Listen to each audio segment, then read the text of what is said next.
Welcome back to the channel, and today's episode number 44 of our Tranmere Rovers Road to Glory career mode. It's been an interesting start to our Premier League campaign so far. The first 4 games, we only picked up 1 point, but in the last episode, where we have played teams that you would think are in a similar level, a little bit better than ourselves, maybe the likes of Wolves and Southampton, we've gone on to pick up 6 points above those teams, putting us on 7 points from our opening 7 games this season. I would absolutely take that. But the next few games, though, tough opponents for us. Chelsea in our next game. We've got Aston Villa in the league. We've got Sunderland in the Carabao Cup, which we've done quite well in the first couple of rounds in that competition. We've got Leeds United and Newcastle. Of all those fixtures in the league there, probably Leeds United, you would think we can at least pick up a point in that game against Leeds United. The likes of Chelsea, Newcastle and Aston Villa,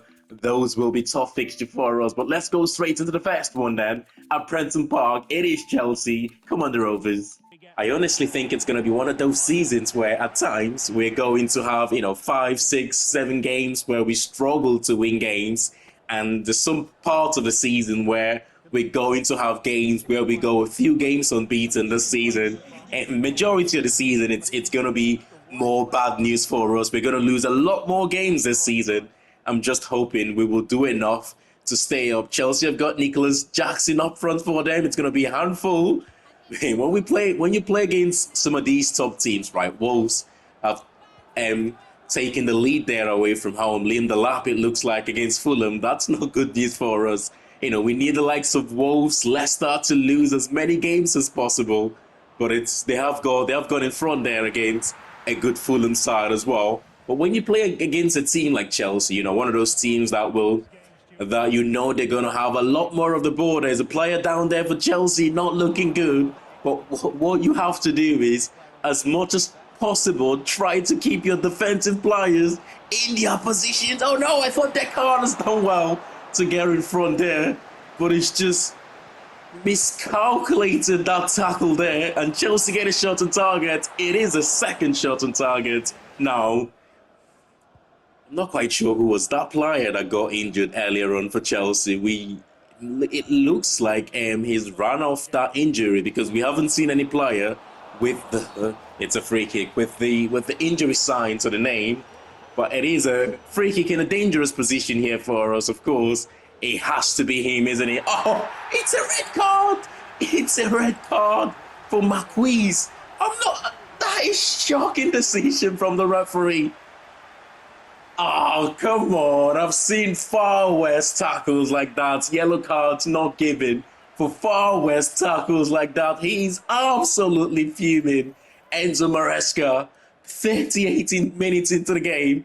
Chelsea have got a red card that I do not think was deserved at all. It gives us an opportunity in this game.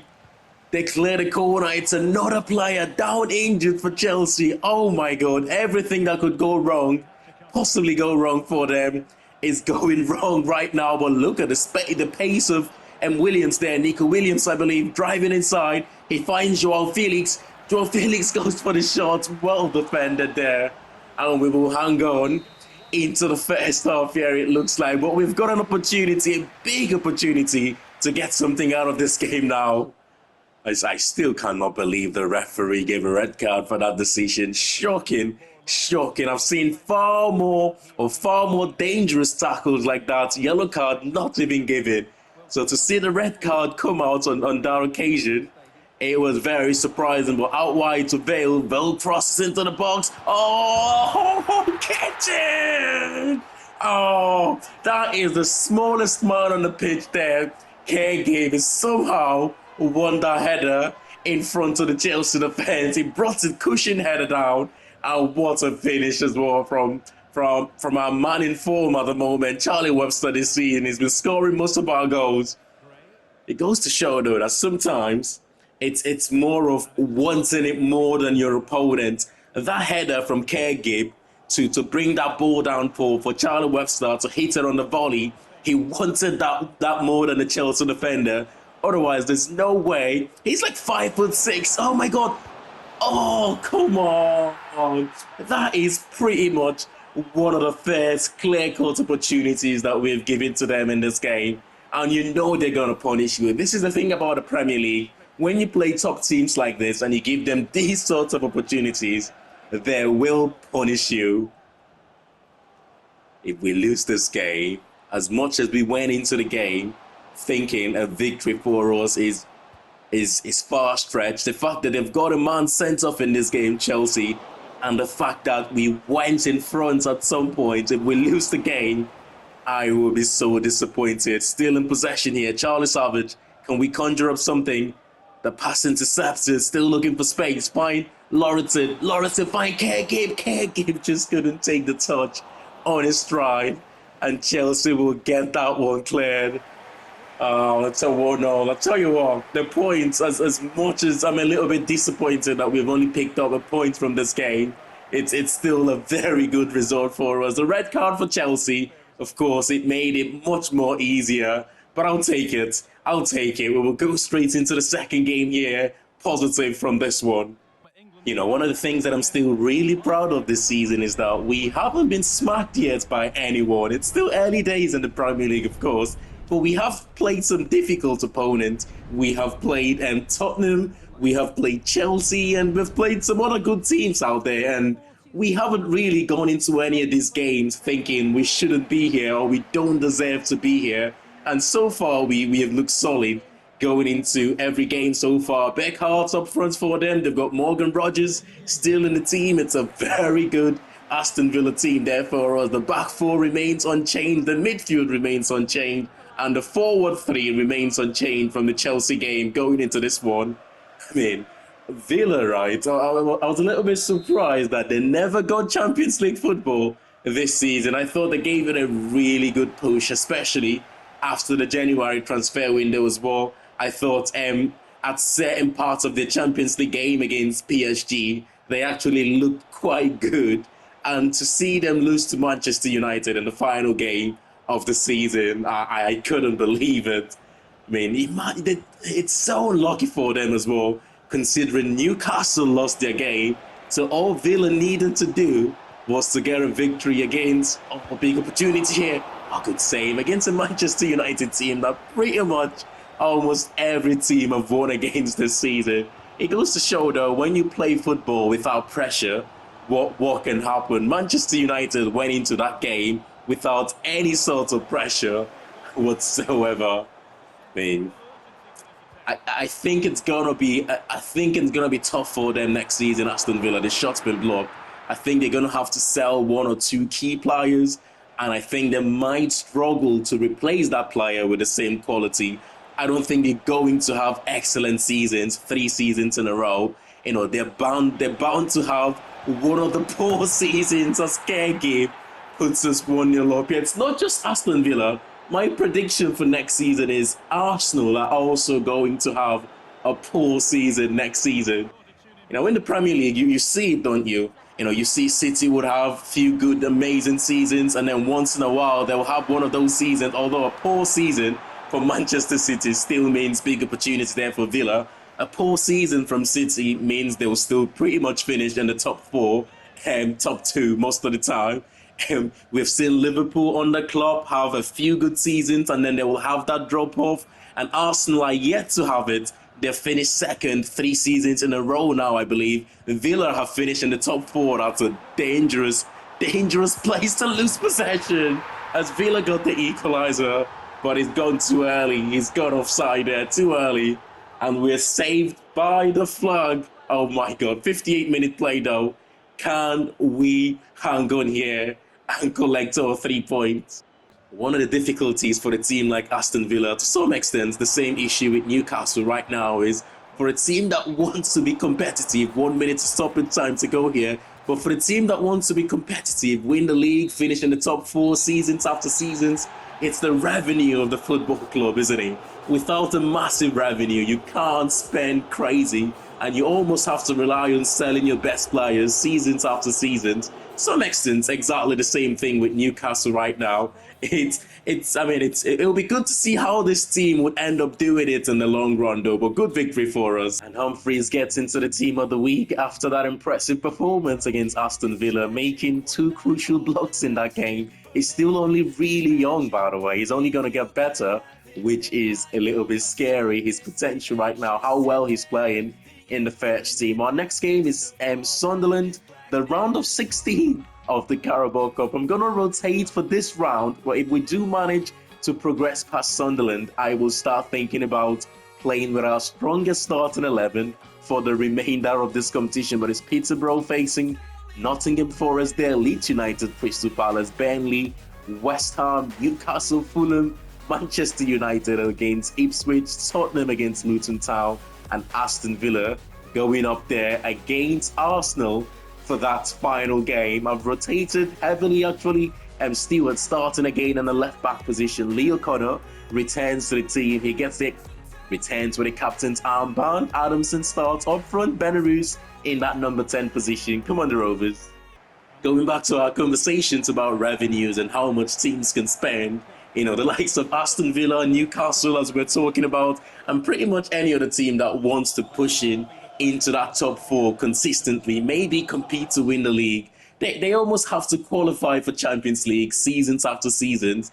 A season out of the Champions League, it means they can barely spend anything. You think about Newcastle last season. You think about Aston Villa finishing in the top 4. They still have to sell Douglas Luiz to bring in a few players. This season, they still had to sell John Duran to the Saudi League for them to be able to bring in the players that they brought in the January transfer window. But on the other hand, maybe this season or this season that's just finished, you think about a team like Manchester United. It's pretty much the first season in so many years that it's now beginning to catch up on them.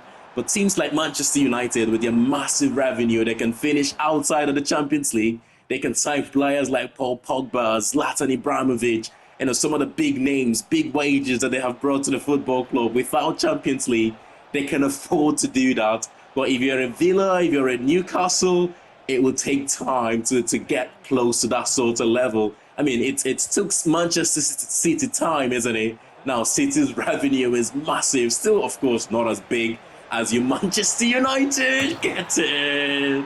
That is the first one. It's Ayman Belarus giving us the opening goal here in the 11th minute of the Carabao Cup. Now, what a start to the game. That is exactly what we were looking for.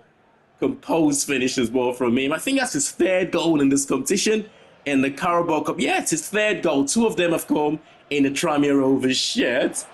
The first one would have come in the Bristol City shirt. He would have scored in the competition whilst before we brought him here on a season-long loan. But he scored 2 for us in this competition. Is it going to be a yellow or is it going to be a red? It's a yellow. That's exactly the same tackle that Chelsea got a red card for, which I still cannot believe it. It's unbelievable. It's really, really poor decision from the referee on that game. Can't complain though. It did help us to end the point. That's a good ball from Rhys Williams. There's space out wide there to Adamson. Adamson takes it on his stride, waiting for the runners in front of him. Mulligan gives him the option. It's a little bit closed down there, isn't it? We've got to go all the way back here to Harvey Vale. Harvey Vale on his left foot. Oh my goodness. We started him on the right-hand side in this game to give him a game where to see what he can do when he cuts inside to that dangerous left foot. I still prefer to play him from the left-hand side, but that is the sort of quality when he has to invert inside. What a finish.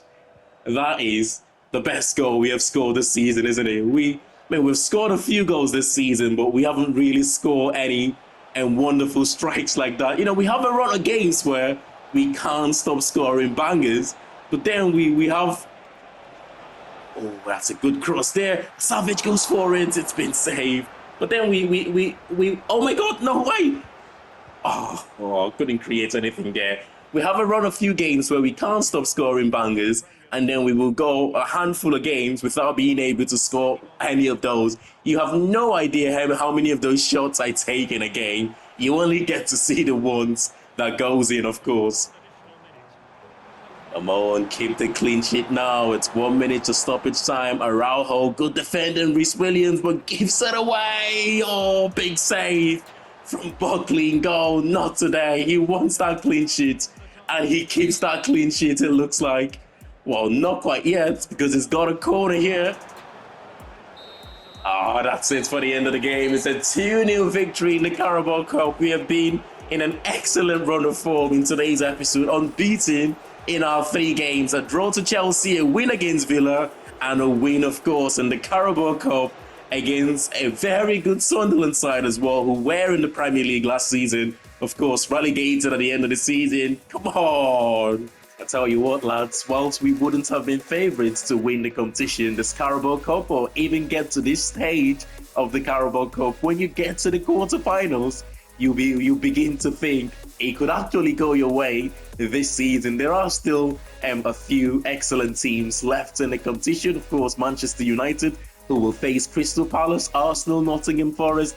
We are away from home to Fulham at Craven Cottage, and Tottenham Hotspur is facing West Ham in the final fixture of that quarterfinals. We are 11 points this season from our opening 9 games. We're probably about 4 or 5 points better than where I thought we would be at this stage of the season, and the victory to Aston Villa helps. That's not a team that I thought we would win against, and the draw to Chelsea did certainly help. Of course, Chelsea being a man down in that second half would have helped us get a point in that game. It's looking quite positive at the moment. We are at home to Leeds United in our next game here.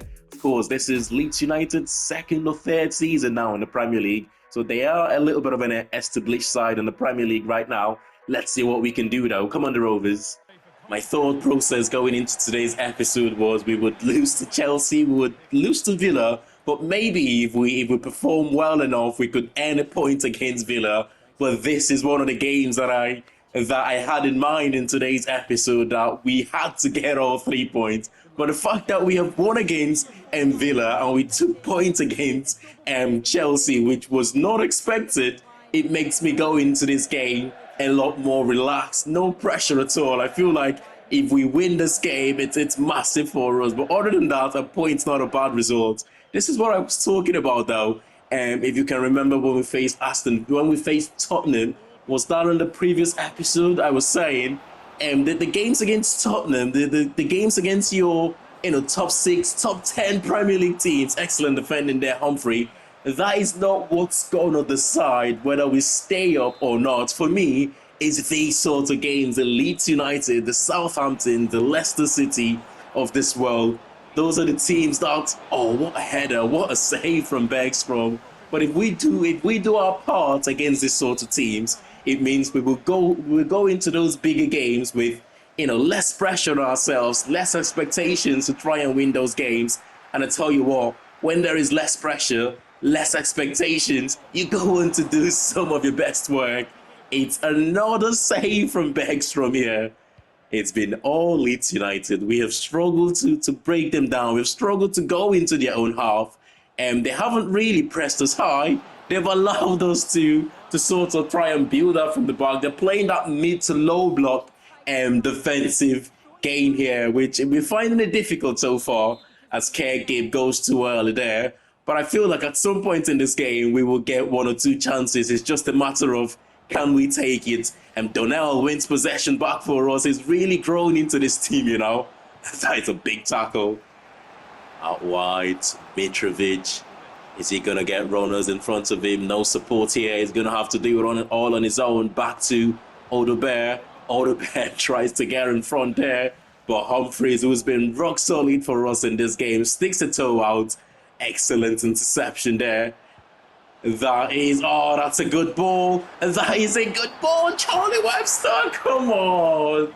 The sort of form he's been in right now, you would expect that to find the back of the net, but it could be one of those nil-nil draws, Leeds United created all the chances in the first half. We've stepped it up in the second half. I did say in that first half that at some point in this game, we will create chances of our own. That's a good ball from Keggin. Cody's got the pace to get away from his man. And of course, Richard Cody in those sorts of positions We know how deadly he can be. 26 goals and 23 goals in his last couple of seasons. I mean, if we can get him to score 10 Premier League goals for us this season, and if we maybe can get the likes of, oh, that's much more comfortable this time. If we can get Kone to score 10 Premier League goals, and if we can get our centre midfielders and our wide players to chip in with altogether, all 5 of them to chip in with 20 to 30 Premier League goals for us, we could just have the chance to stay off this season. And talking about your wide players chipping in with goals, it's Harvey Vale. He's second of the season, I believe. What a finish that was on that left foot as well. Oh my God, he's been in a good form. He's been in a really good form lately. He scored in the cup game against Sunderland. Wonderful finish, cutting into his left foot, playing on the opposite flanks on that occasion. But we win the ball straight from the Leeds United kickoff, and Tanaka takes off his man there. And for the second game in this episode, Kege has got a man sent off. What a player. Is a handful for defenders, isn't it? Kege. When he starts running at you, that low center of gravity, when he gets in front of pretty much anyone, he can be difficult. The only way you stop him, as we saw against Chelsea, which I didn't think it was a red card, and as we saw here against Leeds United, the only way to stop him is to bring him down with one of those tackles. And unfortunately for these players, they're getting sent up right now, but 2-0 victory, what a result. And now for our first month Youth Academy scouting, starting from Croatia, where we're scouting for centre midfielder, centre defensive midfielder, and centre attacking midfielder, Branislav Jankovic. Oh my goodness, 82 to 94 potential. Of course, we will sign him into the Youth Academy. Anyone else? Not really. We might scout the likes of Petrovic and Nezovic a little bit. Not Nezovic, the potential. Petrovic, we will scout a little bit further there. The rest of them, we will get rid of. And in England, where we're scouting for goalkeepers, we've got a 13 years of age goalkeeper there. That is crazy. Jay Godfrey, is 14, but we will sign him into the academy just so we have a goalkeeper in there, and it would allow us to play the Youth Academy game. Sanders, I'll scout a little bit further. The rest of them, I might just get rid of. Actually, I'll get rid of Jordan Sanders as well. That potential, I don't think he's going to make it. And now in the Ivory Coast, where we're scouting for the next DJ Drogba, hopefully, or maybe the next Wilfred Zaha from out wide. Nothing really special here. From the first month in Ivory Coast, we will get rid of all of these. So Jake Godfrey is a 14 years of age goalkeeper who is 5'10" and 53 rated at the start here. I mean, the fact that we have got Baz Kuni makes any other Youth Academy goalkeepers difficult to get into our first team right now. And Baz Kuni is growing quite well, but we will see what happens with Godfrey. Jankovic, though, is 59 rated. If he keeps that potential and maybe gets to about 60, 61 rated, by the time the January transfer window opens, I think the best thing to do will probably be to promote him to the first team and look to get him out on loan in the January transfer window. It looks like we could have a gem in that centre midfield position in our hands here. But up next, it's against Newcastle, a team that are 5 positions behind us right now, and I believe 4 points behind us as well. We're sitting mid-table, 10th in the league. What a start to our Premier League journey. I can't believe I'm saying it, but we could actually avoid relegation this season. But tough game here away from home at St James's Park. Come on, the Rovers.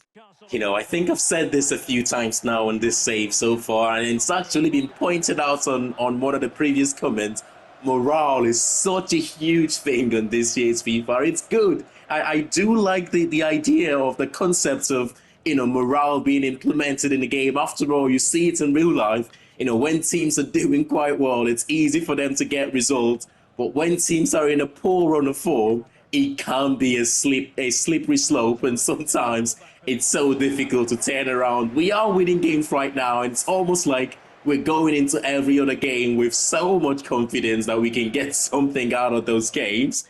But as soon as you start dropping points, as soon as you go into, that losing streak, that losing run, you want to try and snap out of it as soon as you can, because the longer you stay, in a bad run of form, it makes it so difficult to turn it around. And exactly the same thing when you are in a good run of form, it's almost like, everything is just going your way, which at the moment, unbeaten in today's episode, it could come to an end here though, against an excellent Newcastle side. It's Mosquera, puts it across to the near post, Alexander Isak, he takes it under control on his chest, 10, swivel and shoot, I call them.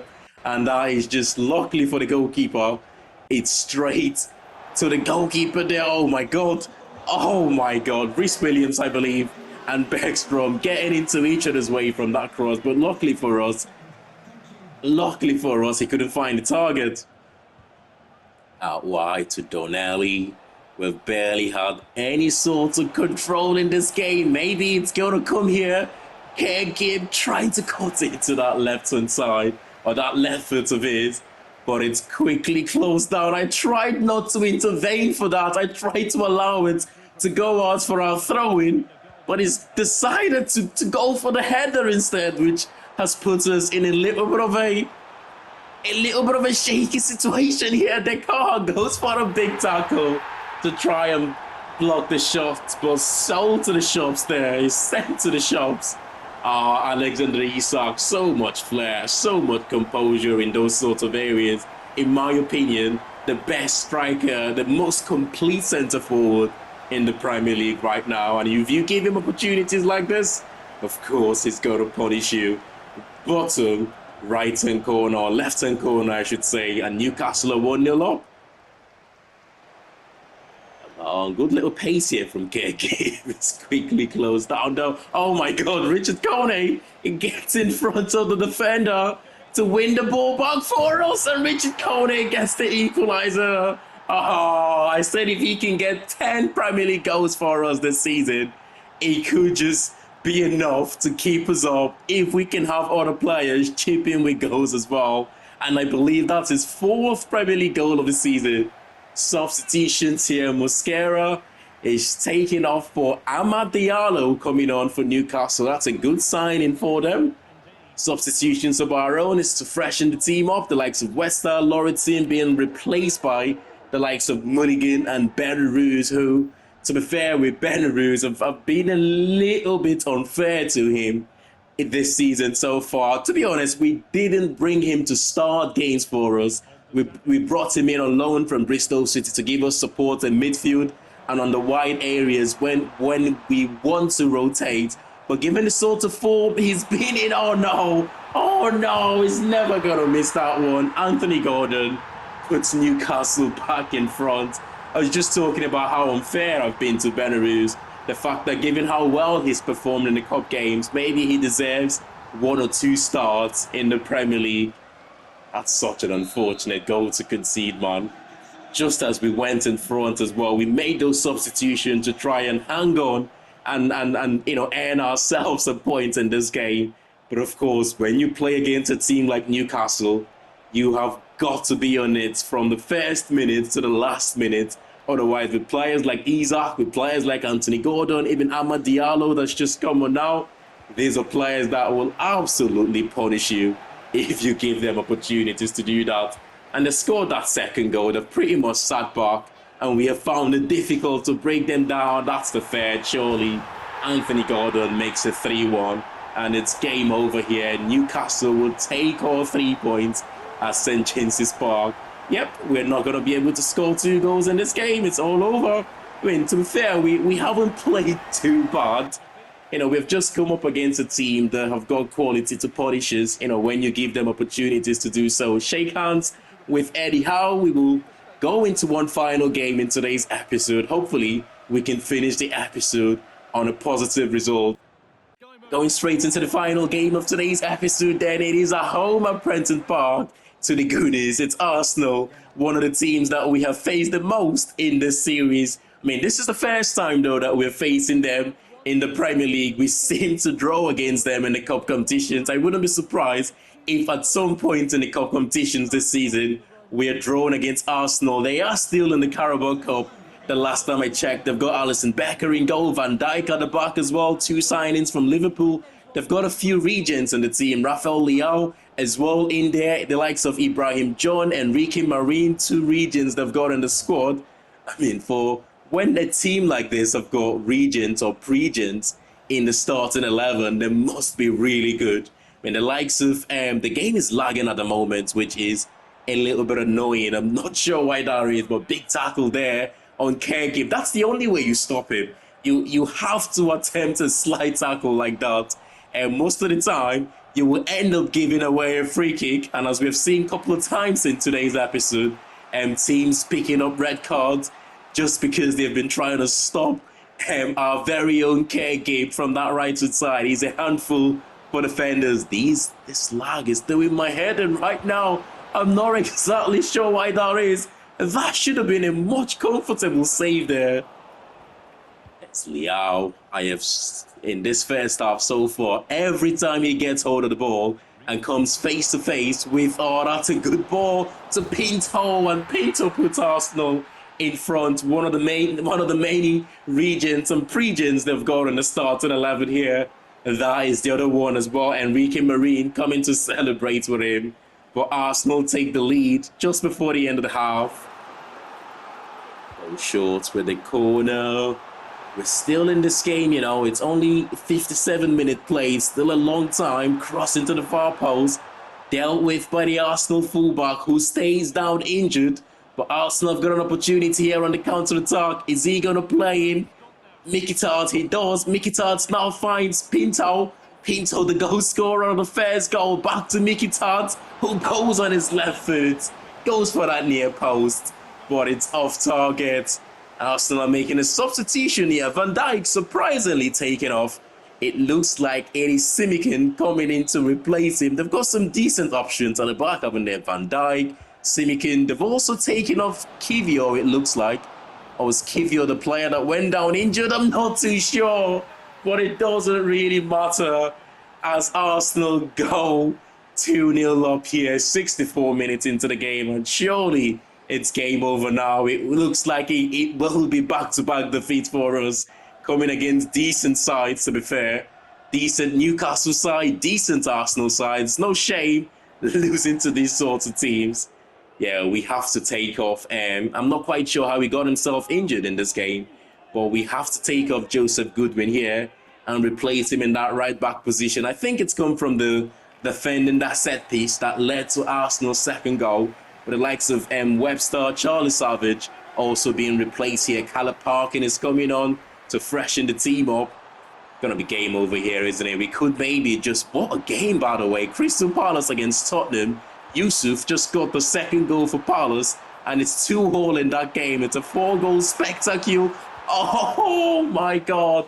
That was the opportunity to pull one back there. Kergib just couldn't keep the ball close enough to him. And as soon as you gave the AI centre-back at this level, good teams like Arsenal, as soon as you give their centre-backs or their defenders a little sniff to win the ball back, then most of the time, most often than not, they will win possession back quite comfortable. But Belarus here, oh, he's going to play in Richard Kone. Surely the consolidation for us. Oh my God, Richard Kone off target.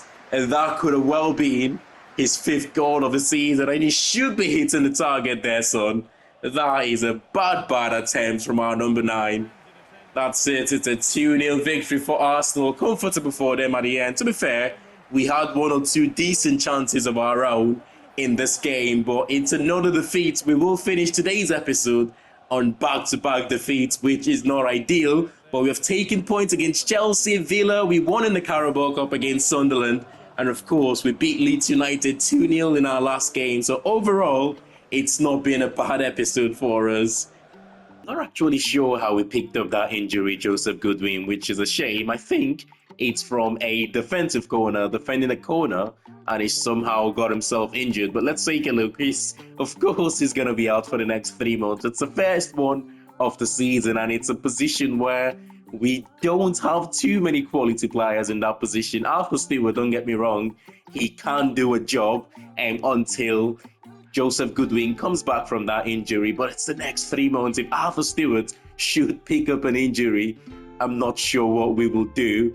but we have got a couple of months until the January transfer window opens. At least we might revisit that position again when the transfer window opens. Let's not forget that's a position that we were going to strengthen in the summer, but with Goodwin impressing in the game against Bournemouth and the cup game against Bournemouth, we decided to keep him and make him our starter left back for the season. But with 12 in the league right now, still a few games, still a few teams have got a game in hand there.